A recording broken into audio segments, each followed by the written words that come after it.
నమస్కారం. ఈరోజు మనం భగవద్గీత గురించి ముఖ్యంగా 2వ అధ్యాయం గురించి కొంచెం లోతుగా మాట్లాడుకుందాం. నమస్కారం. అవును, మన దగ్గర కొన్ని ఆసక్తికరమైన నోట్స్, స్టడీ గైడ్స్, ప్రశ్నలు, సమాధానాలున్నాయి కదా? అవును, వాటి ఆధారంగానే ఈ విశ్లేషణ.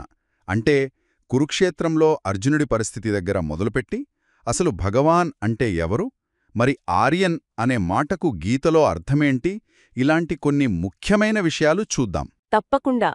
ఈ సోర్సెస్ నిజానికి గీతలోని కొన్ని ప్రాథమికమైన కాని చాలా లోతైన తాత్విక విషయాలను బాగా వివరిస్తాయి. కరెక్ట్. అర్జునుడి మానసిక సంఘర్షణ, ఆ డ్యూటీ అంటే కర్తవ్యం విషయంలో ఉండే చిక్కులు, కొన్ని ముఖ్యమైన పదాల అసల అర్థాలు, ఇవన్నీ ఇక్కడ ముఖ్యం. సరే, అయితే ముందు అర్జునుడి పరిస్థితి చూద్దాం.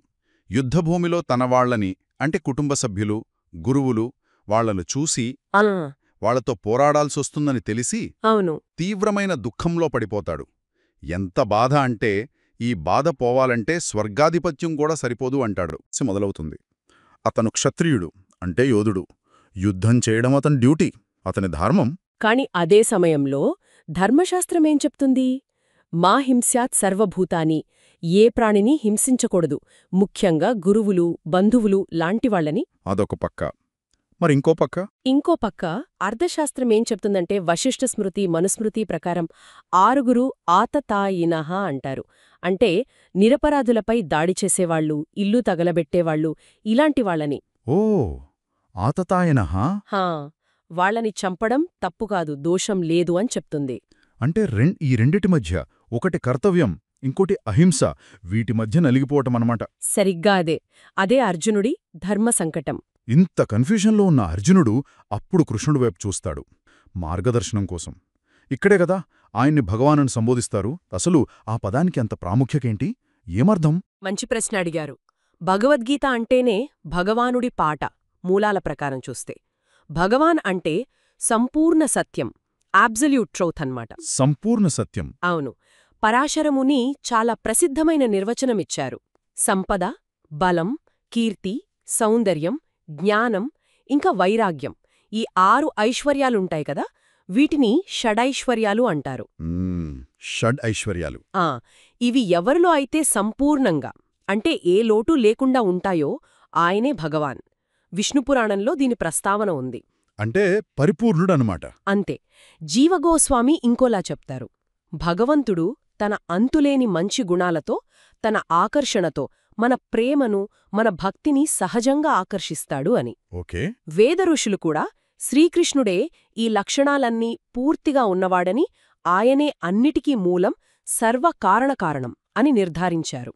శ్రీమద్భాగవతంలో కృష్ణస్తు భగవాన్ స్వయం అని స్పష్టంగా ఉంటుంది. అంటే భగవానంటే కేవలం దేవుడు అని కాకుండా ఇన్ని లక్షణాలతో కూడిన సంపూర్ణ వ్యక్తిత్వం అని అర్థం చేసుకోవాలి. ఖచ్చితంగా. అదే సమయంలో ఇంకో ఆసక్తికరమైన విషయం, కృష్ణుడు అర్జునుణ్ణి కర్తవ్యం నుంచి తప్పుకుంటున్నాడని అనార్య అని అంటాడు. అంటే ఆర్యేతరుడు కని. అవును.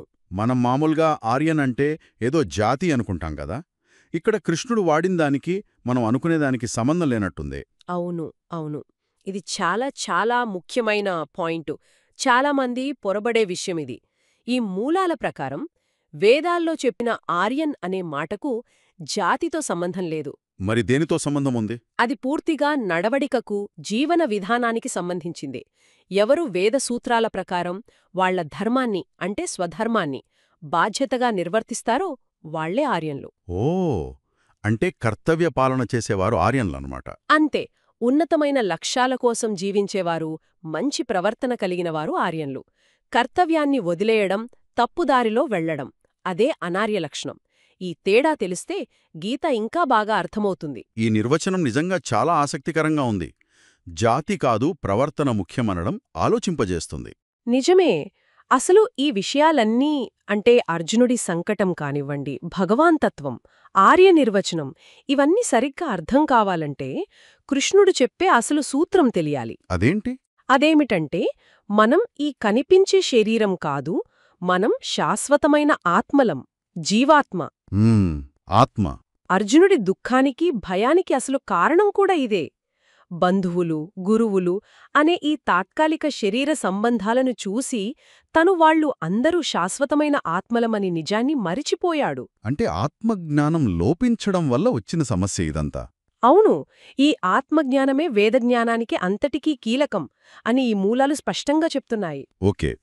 కాబట్టి మొత్తంగా మనం ఈ విశ్లేషణ నుంచి ఏం నేర్చుకున్నాం? అర్జునుడి సంక్షోభం ద్వారా కర్తవ్యం, నైతికత మధ్య ఉండే సంఘర్షణ చూశాం. హ్మ్, భగవానంటే షడ్ ఐశ్వర్య సంపూర్ణుడు, సర్వకారణకారకుడు అని ఆ నిర్వచనం తెలుసుకున్నాం. అవును, అలాగే ఆర్యనంటే జాతి కాదు, ధర్మాన్ని ఆచరించే వ్యక్తి అని స్పష్టమైంది. సరిగా చెప్పారు.